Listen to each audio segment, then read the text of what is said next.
नमस्कार, मैं हूं अंकुर और आप देख रहे हैं सत्य हिंदी। एक नजर अब तक की सुर्खियों पर। सुप्रीम कोर्ट ने ईडी को निर्देश दिया कि वो भय का माहौल ना बनाए। अदालत की टिप्पणी छत्तीसगढ़ सरकार की याचिका के संदर्भ में मंगलवार को आई। छत्तीसगढ़ सरकार ने कोर्ट को बताया कि राज्य के आबकारी विभाग के कई अधिकारियों को धमकी दी गई है कि अगर उन्होंने मुख्यमंत्री भूपेश बघेल को शराब अनियमितताओं में नहीं फंसाया।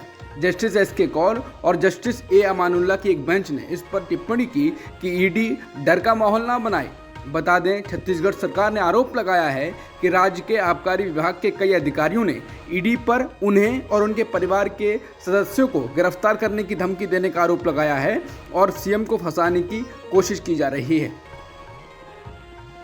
जम्मू कश्मीर के पूर्व राज्यपाल सत्यपाल मलिक के सहयोगियों के घर पर सीबीआई की तलाशी जारी है। सीबीआई आज बुधवार जम्मू कश्मीर और दिल्ली में 9 स्थानों पर तलाशी ले रही है, जिसमें मलिक के मीडिया सलाहकार बाली के परिसर भी शामिल हैं। ये मामला अनिल अंबानी के नेतृत्व वाली रिलायंस जनरल इंश्योरेंस से जुड़ी एक बीमा योजना में अनियमितताओं के आरोपों से संबंधित है। मलिक द्वारा मामले में उन्हें रिश्वत देने के प्रयास के आरोप लगाने के बाद ये मामला दर्ज किया गया था। बता दें, सत्यपाल मलिक 2 वजहों से केंद्र सरकार के निशाने पर हैं।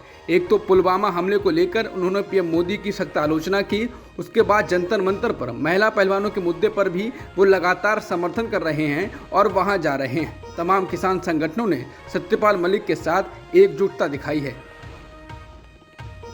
कर्नाटक में अगले मुख्यमंत्री के चयन को लेकर कांग्रेस पार्टी अभी तक फैसला नहीं कर पाई है। सिद्धरामैया और डी.के. शिवकुमार दोनों ही नेता सीएम पद के लिए अड़े हुए हैं। सूत्रों से मिली जानकारी के मुताबिक आज खुद राहुल गांधी इन दोनों दिग्गजों से मुलाकात करेंगे। इस बीच खबर ये भी है कि कर्नाटक के पूर्व डिप्टी सीएम जी परमेश्वरा ने भी सीएम पद के लिए दावेदारी जताई है। हिंदुस्तान टाइम्स की रिपोर्ट के अनुसार पूर्व डिप्टी सीएम जी परमेश्वरा ने सीएम पद के लिए दावा किया। उन्होंने कहा कि वो भी 50 विधायकों को जमा कर सकते हैं और दिल्ली जा सकते हैं, लेकिन परहेज कर रहे हैं क्योंकि ये उनके सिद्धांतों के खिलाफ है। उन्होंने कहा कि अगर शीर्ष नेतृत्व में मुझे जिम्मेदारी देता है तो मैं इसे लेने के लिए तैयार हूं। मुझे अपनी लीडरशिप में विश्वास है।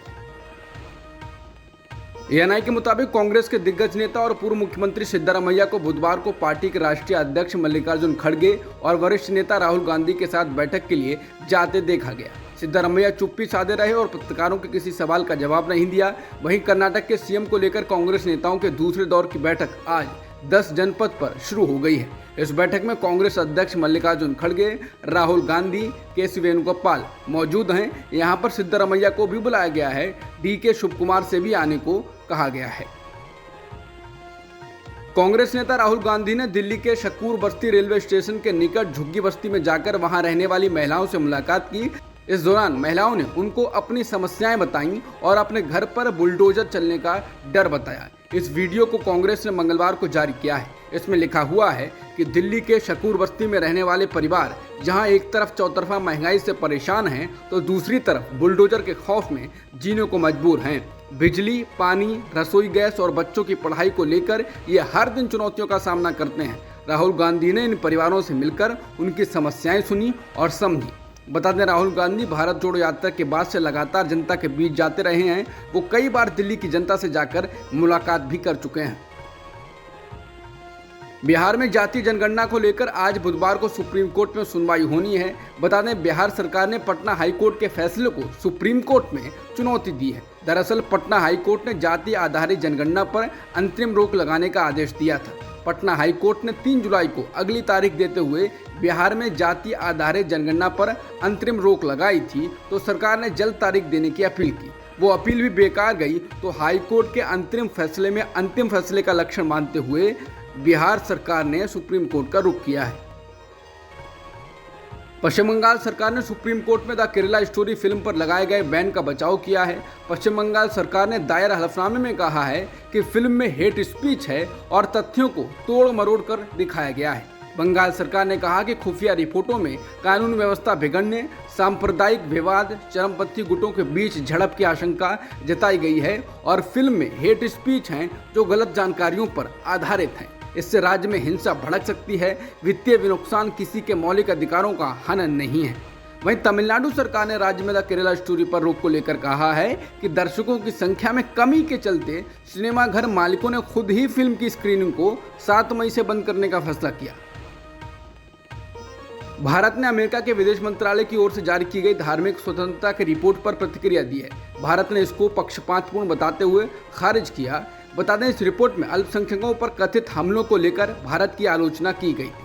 रिपोर्ट में मुसलमानों के घर तोड़ने और उनके साथ पुलिस की कथित मारपीट को लेकर चिंता जताई गई है। इस रिपोर्ट पर भारत के विदेश मंत्रालय के प्रवक्ता अरिंदम बागची ने कहा, ऐसी रिपोर्ट भ्रामक सूचनाओं और गलत समझ पर आधारित होती हैं। बता दें, अमेरिका ने रिपोर्ट ऐसे समय जारी की है जब 1 महीने के अंदर ही पीएम नरेंद्र मोदी वहां जाने वाले हैं। ऑस्ट्रेलियाई प्रधानमंत्री एंथनी अल्बनीज ने बुधवार को कहा कि अमेरिकी राष्ट्रपति जो बाइडेन के बिना अगले सप्ताह सिडनी में क्वाड शिखर सम्मेलन नहीं होगा। बता दें, बाइडेन ने अमेरिका में आए कर्ज संकट के कारण ऑस्ट्रेलिया की अपनी यात्रा स्थगित कर दी है। इसके साथ अल्बनीज ने कहा कि ऑस्ट्रेलिया, अमेरिका, भारत और जापान के नेता इस सप्ताह के अंत में जापान में ही G7 में मिलेंगे। बता दें, अमेरिका पर फिलहाल 31,400 अरब डॉलर का कर्ज है। अमेरिकी सरकार उधार लेने की तय सीमा को पार कर चुकी है, लेकिन कर्ज को चुकाने के लिए अमेरिकी सरकार को और कर्ज लेना होगा, यानी डेट लिमिट बढ़ानी होगी। इसके लिए अगर कोई सौदा नहीं हुआ तो 1 जून तक अमेरिका डिफॉल्ट कर जाएगा। अब तक की खबरों में इतना ही। बाकी खबरों के लिए बने रहिए सत्यहिंदी.com के साथ।